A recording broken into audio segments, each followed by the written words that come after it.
March 1968, Vietnam. A North Vietnamese major locked himself in a concrete bunker and refused to surrender after American Marines killed his entire platoon. The Marines had already lost 47 men trying to blast him out with bombs, fire, and explosives, but nothing worked.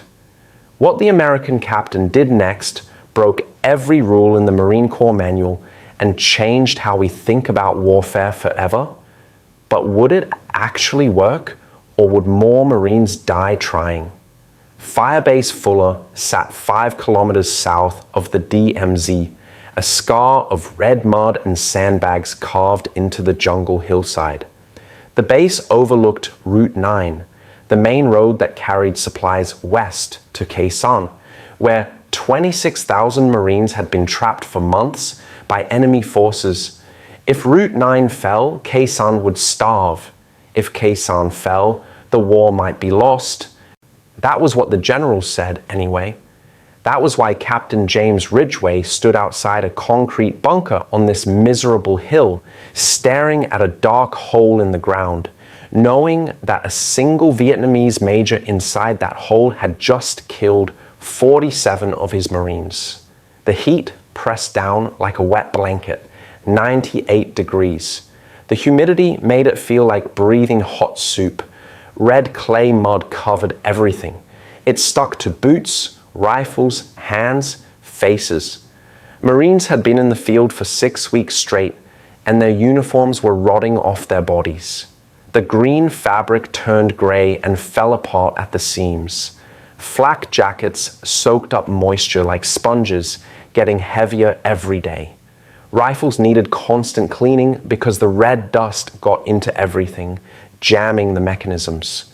The smell was worse than the heat. Blood and cordite mixed with the sweet rot of jungle vegetation. Smoke from earlier air, strikes hung in the tree canopy above, drifting down in oily sheets. Napalm had a particular smell, like gasoline and burning meat together. It made men gag even hours after the strike ended. The jungle around Firebase Fuller never stopped making noise. Cicadas screamed in waves. Birds called from the canopy. Somewhere in the distance, artillery thumped steadily, the guns at Con Tien firing north into the DMZ. Closer, men coughed and shifted in their positions, metal clanking against metal, water sloshing in canteens. Captain Ridgway was 26 years old, but felt 50. This was his second tour in Vietnam. He came from Sacramento, California, where it got hot in summer, but nothing like this. Nothing in America was like this. So he had been in command of Company Lima, 3rd Battalion, 9th Marines for 8 months.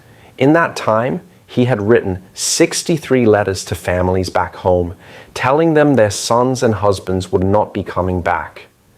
Now he had to write 47 more, all because of one man in a hole.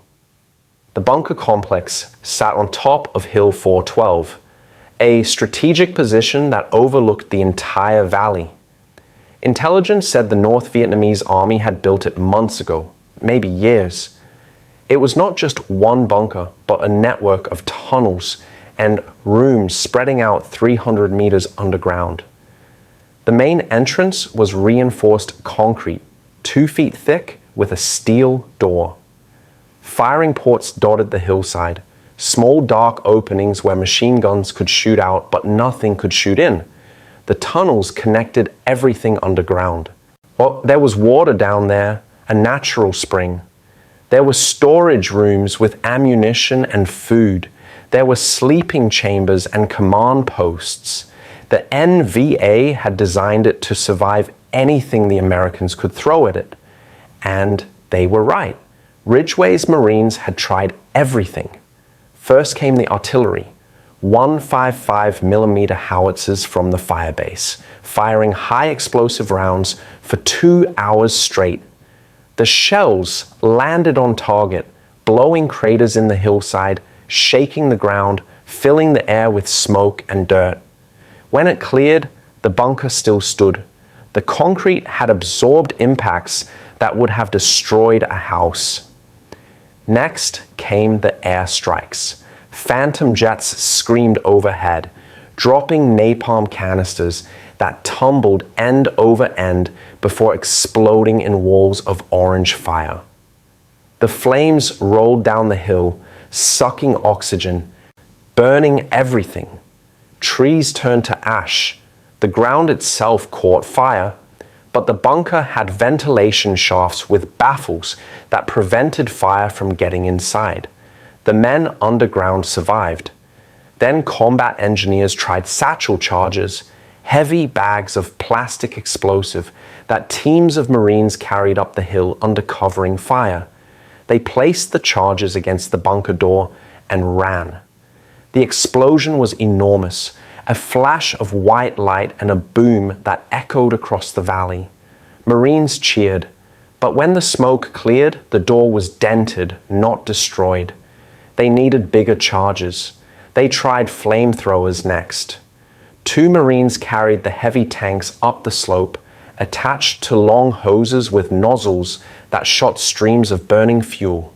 They aimed into the firing ports, trying to flood the tunnels with fire. The flames went in but did not spread far enough. The baffles again, the tunnel angles.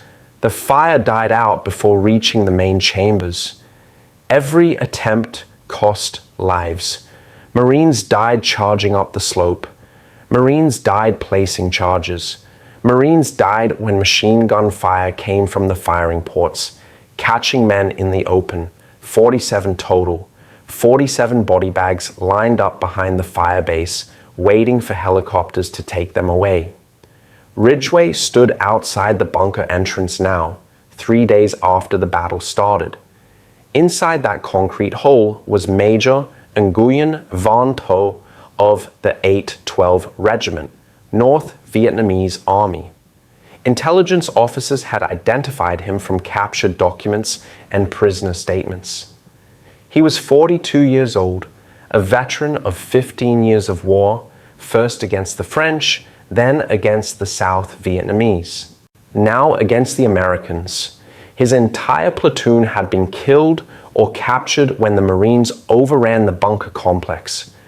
Every other NVA soldier either died fighting or surrendered, but not Major Tho.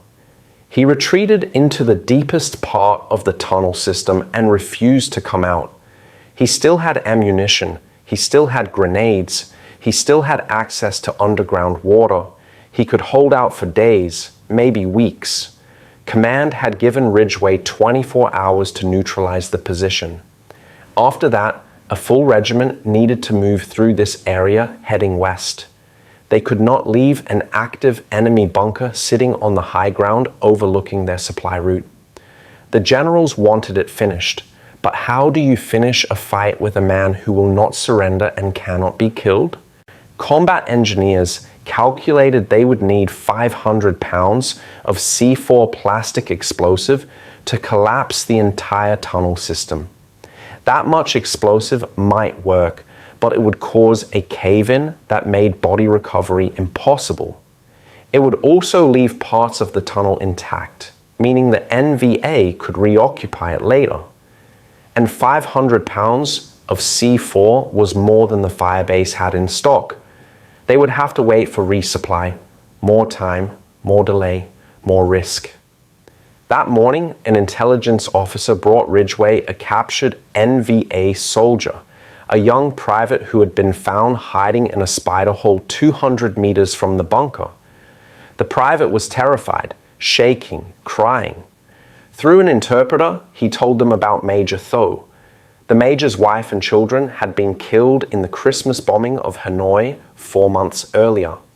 American B-52 bombers had hit the city in waves, dropping hundreds of tons of bombs on industrial targets. Some bombs missed, some hit residential areas. Major Tho's family died when their apartment building collapsed. The Major received the news while fighting in the jungle. He had nothing left, no family, no reason to go home, only war. The private said Major Tho would never surrender. He wanted to die fighting. He had told his men that death was better than capture, that the Americans tortured prisoners, that surrender was shameful. Now he sat alone in the dark, waiting for the end. But the private also said something else. Major Tho knew everything about the 812 Regiment. He knew where every battalion was positioned. He knew the supply routes, the tunnel networks, the plans for future attacks. He was a senior officer with access to classified information. If the Americans could capture him alive, if they could make him talk, the intelligence value would be enormous, worth more than this hill, worth more than Route 9, worth the lives of Marines fighting across the entire province. Ridgway stared at the bunker entrance. He could hear voices inside, echoing up through the tunnels. Vietnamese words he did not understand. Major Tho was down there right now, in the dark, alone, armed, waiting. And Ridgway had a choice to make. Captain Ridgway made a decision that felt completely wrong. He ordered his Marines to stop attacking. No more bombs, no more fire, no more explosive charges, no more death. The Marines stared at him like he had lost his mind. Lieutenant Barnes, the platoon commander, stepped close and spoke in a low voice so the other men could not hear. He said this was crazy. He said they needed to finish the job. He said they looked weak, like they were afraid to go in and dig the enemy out. He said every minute they waited was another minute that Major Tho could escape through some hidden exit or call for reinforcements or booby-trap the tunnels. Ridgway understood the concern. Everything in the Marine Corps trained them to be aggressive, close with the enemy, destroy resistance, take the objective, speed and violence, overwhelming firepower. That was the doctrine. That was what won battles. But Ridgway had seen where that doctrine led. 47 body bags. He told Barnes they were going to try something different. They were going to wait. Barnes asked how long. Ridgway said 72 hours. 3 full days. Barnes said that was impossible. Command would not allow it. Ridgway said he would deal with command. Right now, they needed to set up a perimeter and dig in. No one gets within 50 meters of the bunker entrance. No one fires unless fired upon. They were going into a siege. The Marines spread out and dug fighting positions in a circle around the bunker. They filled sandbags and built low walls. They set up machine gun positions covering every angle. If Major Tho tried to escape, they would see him, but they would not attack. They would wait. Ridgway called for support from Da Nang. He needed specialists. The request went up the chain of command and came back approved with questions attached. What was he planning? Ridgway said he would explain after it worked. A helicopter arrived 6 hours later carrying a Vietnamese interpreter, a Buddhist monk from a nearby village, and 2 soldiers from the Psychological Operations Unit, PSYOP. The men who handled propaganda, loudspeakers, leaflets, anything that affected enemy thinking.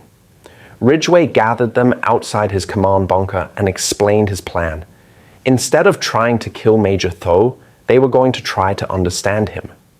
The interpreter, a middle-aged man named Duke, looked skeptical. He said NVA officers were fanatics. They believed in the cause. They did not surrender. Ridgway said everyone has a breaking point. Major Tho had just lost his family.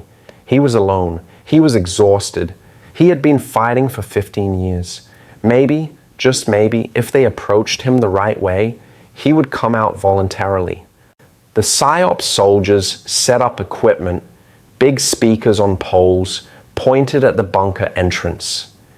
A tape player with recordings they had brought from Da Nang. But Ridgway told them not to play propaganda. No speeches about how the war was wrong or how the South Vietnamese government was good. No threats, no demands. Instead, he told them to play music. Vietnamese folk music. Songs about home and family and the Mekong Delta. Songs that reminded people of life before war. The PSYOP soldiers thought this was strange, but did what they were told. The music started playing late that first afternoon, soft and clear through the speakers. A woman's voice singing about rice paddies and water buffalo. A sad song about missing home. The sound drifted across the hilltop and down into the bunker entrance. Marines sat in their positions, listening, confused. This did not feel like war. This felt like something else entirely. Ridgway also had another idea. He told the PSYOP soldiers to prepare handwritten letters, not printed propaganda, but actual letters written in Vietnamese by NVA, prisoner held at the POW camp in Bien Hoa.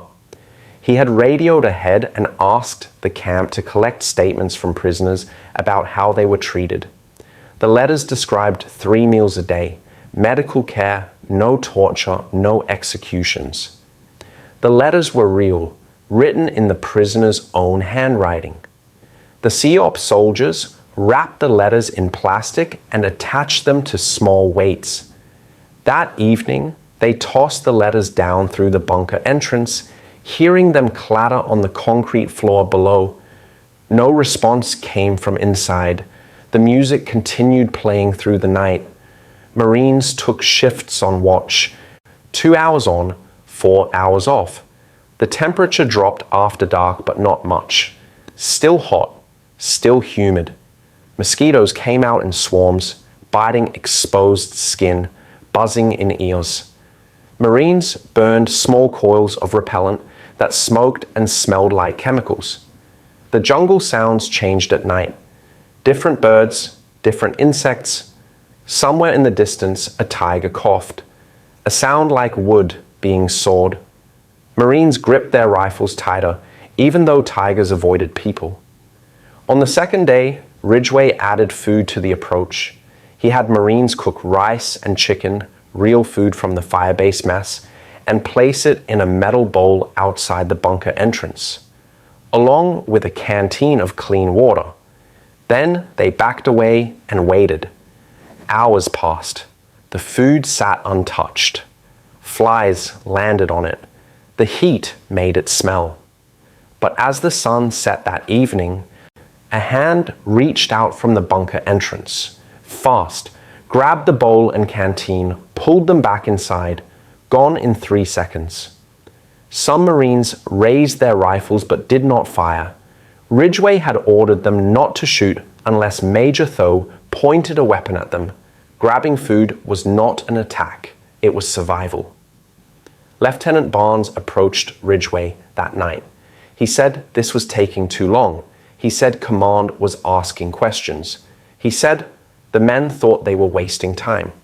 Ridgway asked Barnes how many Marines had died in the last 2 days. Barnes said none. Ridgway said that was the point. The music continued. More letters went into the bunker. More food appeared at the entrance every evening. Always taken after dark. Never any response. Just the hand reaching out, fast and careful, then disappearing. Inside that bunker, Major Tho was alone in the dark. Ridgway tried to imagine what that felt like. No family to go home to, no cause left to believe in, just heat and darkness and the slow realization that maybe the enemy was not what the political officers had said. Maybe the Americans were not demons. Maybe they were just men who were also tired of killing. On the third day, hour 64, something changed. A voice called out from the bunker entrance, speaking English. The accent was thick but clear. The voice said, "Will you shoot me when I come out?" Every Marine on the perimeter tensed. Fingers moved to triggers. Safeties clicked off. Ridgway stood and walked toward the bunker entrance, his rifle slung across his back, his hands empty and visible. He stopped 10 meters away and called back, "No, we will not shoot you. You have my word." Silence. Long seconds that felt like hours. Then the voice again, "Your word means nothing. You are American." Ridgway felt anger flash through him but pushed it down. He said, "My word is all I have. If I break it, I am nothing. I will not shoot you. None of my men will shoot you. You can come out safely." More silence. The afternoon sun beat down. Sweat ran down Ridgway's back. His heart hammered in his chest. This was the moment. Either Major Tho believed him, or this had all been for nothing. March 18th, 1968, 14:20 hours, 2:20 in the afternoon. The bunker entrance shifted. Not the door, which was still broken from the explosives, but the darkness behind it. Movement. A shape. Marines across the perimeter raised their rifles, sighting down the barrels, fingers resting on triggers. Ridgway held up his hand, palm out, the signal to wait. "Do not fire." His voice carried across the hilltop, steady and calm, even though his heart raced. He said, "Nobody fires unless I do. That's an order." The shape in the darkness became a hand. Empty, palm open, facing outward. The universal sign of peace, of surrender. The hand moved slowly into the light, followed by an arm, then a shoulder, then a face. Major Nguyen Van Tho stepped out of the bunker entrance and stood blinking in the bright afternoon sun. He looked like a ghost. His uniform was torn and filthy, covered in red dust and dark stains that might have been blood or oil or just dirt. His face was gaunt, cheeks hollow, eyes sunken deep in their sockets. His hair was gray and matted. He was 42 years old, but looked 20 years older. He had been underground for 3 days, but it looked like 3 months. He carried nothing. No rifle, no pistol, no grenades on his belt. His hands were empty and raised above his head. He walked forward slowly, each step careful, like he expected the ground to explode under his feet or bullets to tear through him any second. He walked down the slope toward Captain Ridgway. 20 meters, 15, 10. His eyes never left Ridgway's face, looking for the lie, looking for the trick, looking for the sign that this was all a trap and death was coming. But Ridgway stood still, his hands at his sides, his rifle still slung across his back. Behind him, the interpreter Duc stepped forward. The Buddhist monk stayed back, his orange robes bright against the green jungle. Major Tho stopped 5 meters from Ridgway. The two men stared at each other. Enemy commanders, one American, one Vietnamese. Both exhausted, both carrying the weight of dead men, both wondering if this war would ever end. Ridgway nodded to Duc. The interpreter spoke in Vietnamese, his voice soft. Major Tho responded. His voice was rough, like he had been shouting or crying or both. The words came slowly. Duc translated. "He says he will tell you everything, all the information you want. But first, he has a question." Ridgway said, "What question?" Duc listened, then translated again. He wants to know if the Americans really landed on the moon last year, or if that was propaganda. The question was so unexpected that Ridgway almost laughed. Here they were, on a hilltop in Vietnam, surrounded by death and destruction, and this enemy officer wanted to know about the moon landing. But then Ridgway understood. Major Tho had been fighting in the jungle for months, maybe years. No newspapers, no radio except military communications, no connection to the outside world. The only information came from political officers who lied about everything. Even something as huge as men walking on the moon became uncertain. What was true? What was false? How could anyone know? Ridgway said, "Yes, we landed on the moon. Apollo 8 in December. 3 astronauts orbited 10 times and came home safely. Major Tho's face did not change, but something shifted in his eyes, like a door opening, like light coming into a dark room. Duke said something else in Vietnamese. Major Tho nodded and began to talk. He talked for 6 hours, first standing on the hilltop, then sitting in the shade of a tree, then in the intelligence tent at Firebase Fuller, with American officers taking notes and recording his words on tape. He drew maps on paper, marking positions with a pencil. He listed names and ranks. He described supply routes and tunnel networks and future attack plans. He told them where 4 NVA battalions were positioned, preparing for a big attack on Khe Sanh. He told them about a major supply cache hidden 12 kilometers south, containing 400 tons of ammunition and rice. He told them about tunnel networks that stretched under the jungle like an underground highway. He told them the names of political officers in 3 different regiments. He told them something that shocked everyone in the room.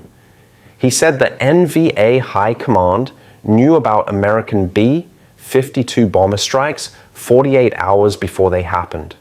Someone was leaking information, a spy in Saigon or Da Nang, or maybe even higher up, someone with access to classified flight plans. The intelligence officers looked at each other with wide eyes. This was huge. This was worth more than 1,000 battles. As Major Tho talked, Marines outside the tent stood guard, still not quite believing what had happened. 3 days ago, they were ready to die trying to blow up this man. Now he sat in their tent, drinking water, eating food, telling them everything. War was strange. The intelligence value was enormous. Based on what Major Tho told them, American forces launched 18 separate operations over the next 60 days. Raids on supply caches, ambushes on trails, airstrikes on hidden camps. The operations killed an estimated 340 NVA soldiers and destroyed 2 major supply depots. The spy hunt began immediately, sweeping through South Vietnamese military units and government offices. They never found the source, but the leak stopped. B-52 strikes started achieving better results because the enemy no longer knew they were coming. All of this from one man who walked out of a bunker because an American captain chose patience over violence. But the cost comparison was even more striking. In the 3 days of the siege, 0 Marines died. 0. Compared to the 47 who died in the first 3 days trying to blast their way in. If Ridgway had ordered his men to keep attacking, the number would have been higher. 50, 60, 100? How many lives does patience cost compared to aggression? And combat engineers later estimated that collapsing the tunnel system with explosives would have required bringing in special demolition teams and at least a week of preparation. The risk to Marines would have been extreme. Tunnel fighting was the most dangerous combat in Vietnam. Close quarters, darkness, booby traps. Men died in tunnels more than anywhere else. By waiting, by using music and food and letters, Ridgway achieved the objective without firing a shot. That evening, after the interrogation ended and Major Tho was taken away to a secure holding area, Ridgway sat alone outside his bunker, smoking a cigarette he had borrowed from a corporal. He did not usually smoke, but today felt different. Lieutenant Barnes approached and sat down next to him without asking permission. The 2 men sat in silence for a long time, watching the sun set over the jungle. Finally, Barnes spoke. He said, "You were right. I was wrong. I'm sorry." Ridgway did not look at him. He said, "Don't be sorry. Your instincts were good. Aggression works most of the time. This was just one of those rare moments when patience worked better. Barnes said, "Will anyone else learn from this?" Ridgway took a drag on the cigarette and blew smoke into the still air. He said, "Probably not. The Corps doesn't reward patience. They reward body counts and objectives taken. This will go in a report somewhere and get forgotten." Barnes said, "That's messed up." Ridgway nodded. He said, "War is messed up." Later that night, Ridgway wrote his after-action report. He described the siege in detail. He included the intelligence gained and the lives saved. But he recommended that other units consider psychological operations and patience protocols when dealing with fortified positions. He sent the report up the chain of command and waited to see what would happen. But in his gut, he already knew some officers would read it and nod. Some would try similar approaches, but most would never hear about it. Most would keep using the old methods: artillery, airstrikes, explosives, blood, because that was what the Marine Corps knew. That was what the training manuals taught. That was what generals expected. Ridgway went to sleep that night thinking about Major Tho, the man who had lost everything. The man who walked out of the darkness because someone treated him like a human being instead of an animal. The man who was tired, so tired of death. And Ridgway wondered if maybe that was the real lesson of this war, that everyone on both sides was just tired. Tired of fighting, tired of dying, tired of losing friends and family, tired of this endless jungle and the heat and the fear. Maybe the war would end when everyone finally admitted they were tired. But that day had not come yet, not even close. Captain Ridgway's report reached the headquarters of Military Assistance Command Vietnam in Saigon within 2 days. Copies were distributed to division commanders, intelligence officers, and the SPIOP command. The responses came back mixed, reflecting the deep divisions in how the American military thought about the war. Some officers embraced the approach. The 1st Marine Division issued new guidance about what they called patience protocols for dealing with fortified bunkers. The guidance suggested trying psychological operations and siege tactics before resorting to direct assault, especially when intelligence value outweighed tactical urgency. A colonel in the Special Forces Command wrote a memo praising Ridgway's innovation and recommending that PSYOP teams receive additional training in cultural understanding and nonviolent persuasion techniques. But other officers rejected it completely. A colonel in the 1st Cavalry Division wrote back calling the approach soft and dangerous. He said Americans were not in Vietnam to sing songs and make friends. They were there to kill communists and win the war. He said Ridgway got lucky and luck was not a strategy.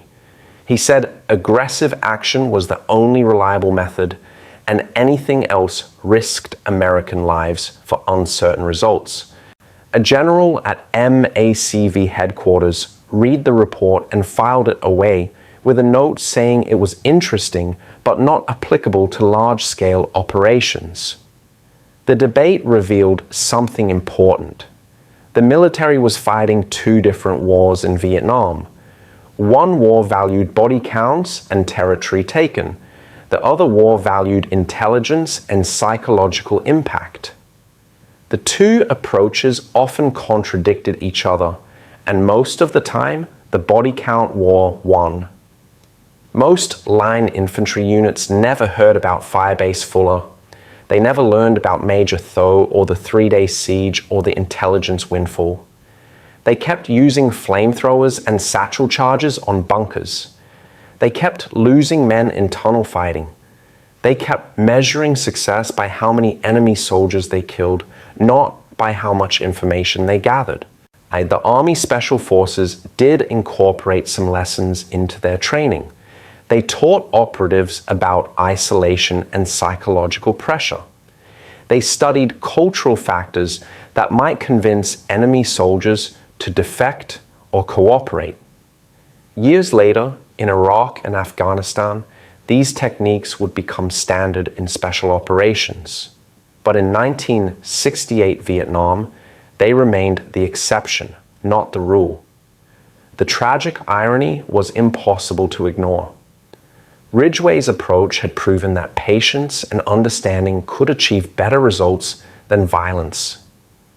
Major Tho's intelligence led to 18 successful operations that killed 340 NVA soldiers and disrupted supply lines for months. The kill ratio in that sector improved from 3-1 to 11-1. Marine casualties in the 3rd Battalion.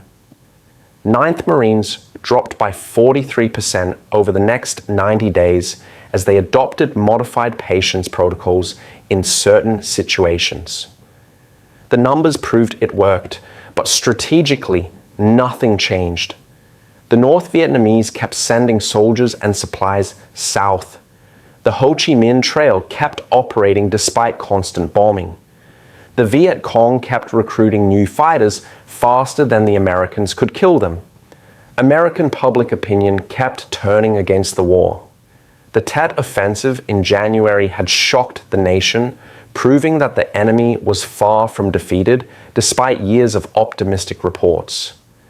Protests grew larger.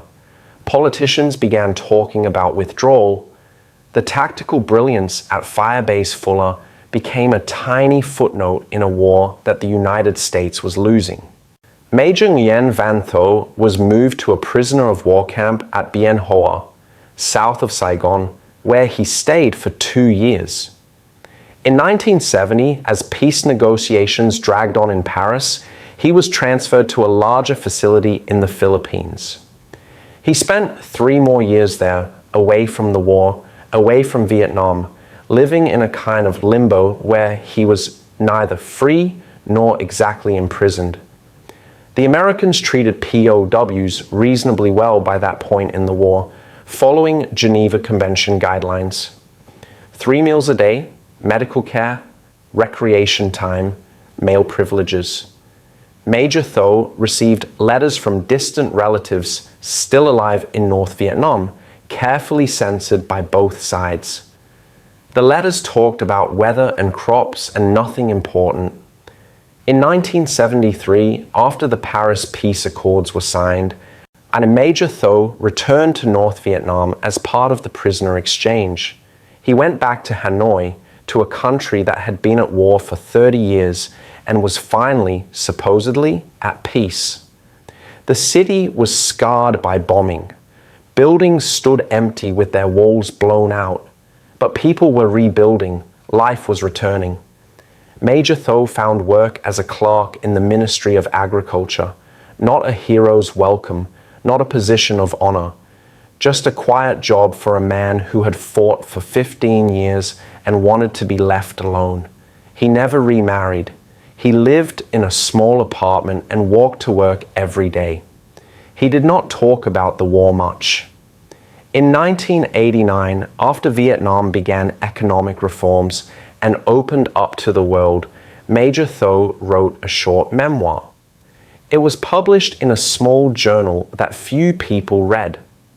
In the memoir, he described many battles and operations, but he spent the most words on Firebase Fuller. He wrote about the 3 days in the bunker, the darkness, the heat, the isolation, the music drifting down through the tunnels, the letters from prisoners describing humane treatment, the food left at the entrance. He wrote, "That was the moment I understood that Americans were not demons. They were men, tired men who also wanted the killing to stop. The captain who waited for me showed more courage than any soldier who charged into fire. He risked his career and his men's respect to try something different. That kind of courage is rare." Major Tho died in 2003 in Hanoi. He was 77 years old. No news stories covered his death. He was buried in a city cemetery, one grave among thousands. The war had been over for 30 years by then, and Vietnam was a different country. Young people grew up not remembering American soldiers or bombs or tunnels. They remembered other things. Captain James Ridgway received a Bronze Star for his actions at Firebase Fuller. The citation praised his innovative tactical leadership and sound judgment under pressure. He was promoted to major 3 months later. He stayed in Vietnam until November 1968, commanding his company through more operations, more firefights, more casualty reports. When his tour ended, he flew home to California and was assigned to a training base in North Carolina. He trained new lieutenants heading to Vietnam, teaching them map reading and patrol tactics and how to call in artillery. He never mentioned Firebase Fuller in his classes. The training manual did not include patience as a tactical option. In 1971, Major Ridgway left the Marine Corps. He was only 29 years old, but felt ancient. He could not reconcile what he knew to be true with what the military continued to do. He could not watch more young officers go to Vietnam to repeat the same mistakes. He went home to Sacramento and used his GI Bill to finish his degree. He became a high school history teacher in a small town in Oregon, teaching teenagers about World War II and the Civil War and the American Revolution. Sometimes students asked about Vietnam because they knew he had been there. He told them a few stories but kept most of it inside. In 1985, a journalist researching unconventional tactics in Vietnam found Ridgway through old Marine Corps records. The journalist interviewed him for an article that was never published. During the interview, Ridgway talked about Firebase Fuller. He said, "I saved lives by refusing to spend them. I got lucky and it worked, but we still lost the war. We won that battle and 1,000 others, and we still lost. So what did any of it matter? All those men who died, all that destruction, all that suffering. For what? So Vietnam could become communist anyway, just 5 years later instead of 10? Was that worth 58,000 American lives? Was that worth millions of Vietnamese lives? I don't think so. I stopped believing in the mission somewhere around Firebase Fuller. I realized we were winning battles inside a war that made no sense." The 3rd Battalion, 9th Marines, continued fighting through 1968. Their casualties dropped after adopting some of Ridgway's patience methods, but attrition continued. Disease, accidents, combat.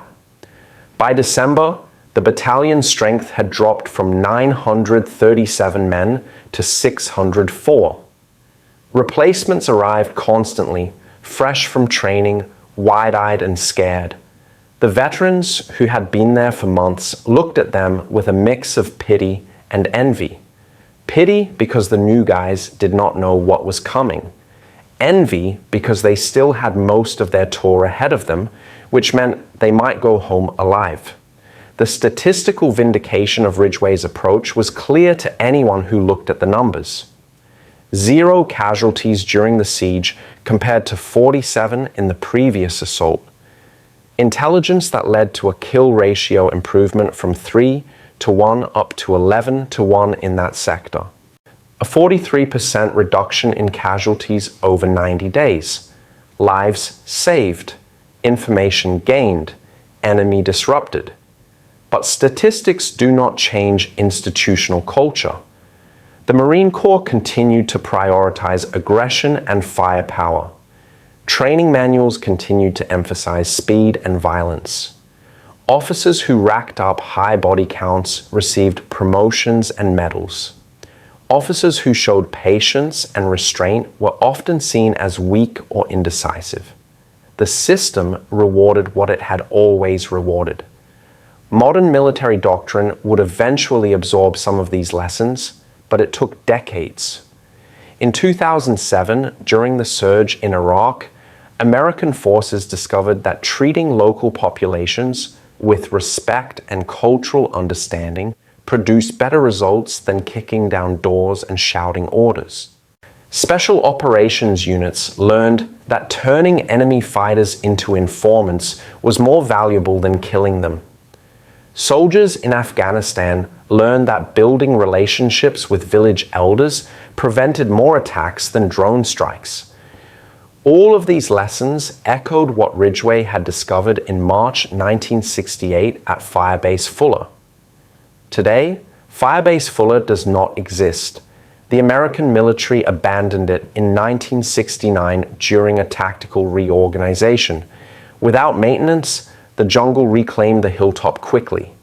Vines grew over the sandbags.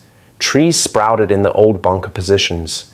Rain eroded the earthworks. By 1973, when the last American combat troops left Vietnam, Firebase Fuller was already invisible beneath the green canopy. Vietnamese farmers discovered the bunker complex in 1981 while clearing land for crops. The concrete entrance was still there, partially collapsed. They used shovels and hose to fill it in completely, breaking up the concrete, covering everything with soil.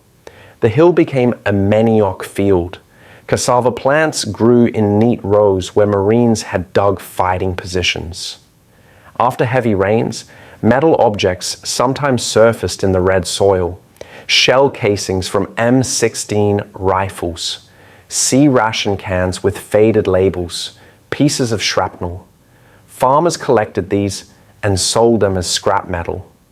The hill has no memory of March 1968. No memory of the 47 Marines who died there or the North Vietnamese soldiers who defended it. Or no memory of Major Tho walking out of the darkness or Captain Ridgway standing in the sun with his hands at his sides. The jungle grew back. The war ended. Life continued. But the lesson remains, quiet and persistent like jungle growth covering old scars. Sometimes the bravest thing a soldier can do is wait. Sometimes the most powerful weapon is restraint. And sometimes the enemy is just a man who is tired, so tired of death. History records the battles, but often forgets the moments in between. The moments when someone chose a different path. The moments when violence could have continued, but did not. Those moments matter too. Maybe they matter most. Firebase. Fuller proved that understanding could defeat hatred, that patience could save lives, that treating an enemy with dignity could accomplish more than treating him with fire. The proof was there in the numbers, in the intelligence gathered, in the Marines who went home alive because their captain refused to spend their lives. But proof and practice are different things. War favors the familiar, the doctrine, the accepted method. Innovation struggles against the weight of tradition. And so the lesson of Firebase Fuller faded like smoke in the jungle, known to a few, ignored by many, forgotten by most. Until perhaps another war, another hill, another young officer standing outside a bunker, faced with the same choice. Kill or wait, fire or patience, vengeance or understanding. And maybe, just maybe, that officer will choose differently because somewhere in the archives, someone like Captain Ridgway left a record of another way, a harder way, a braver way, the way of restraint in a world that rewards violence. That would be the real victory, not on some Vietnamese hilltop in 1968, but in the heart of every soldier who learns that sometimes the fight is won by refusing to fight. Sometimes the enemy surrenders not because he fears your power, but because he respects your humanity. And sometimes, just sometimes, the war ends not with the last shot fired, but with the first hand extended in peace.